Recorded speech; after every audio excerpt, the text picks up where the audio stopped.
Hi mga ka-CDF, it's Mark and welcome to Marcus Field Diary. Episode 6 po natin para po sa Siargao activity.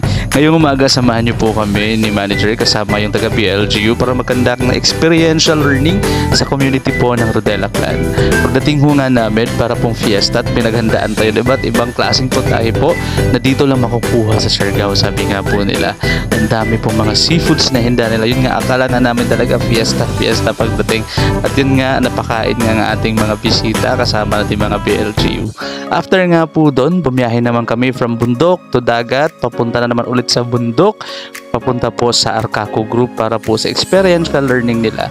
Pagdating namin, mahinanda pala silang kunting activity, parang Earth Summit po daw. Kami po ay nagtanim po ng mga kawayan kasama ang Arcaco para po daw doon sa flood control na gagawin nila.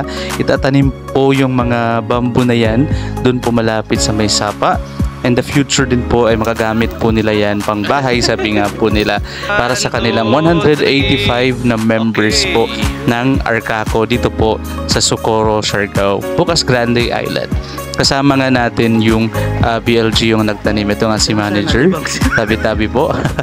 At yun nga po, pagdating namin ay may hinanda po silang lobsters, isda, yun nga, ang dami nilang mga pagkain po dito na hinanda. After po niyang kumain ay kami po ay na-experiential learning na.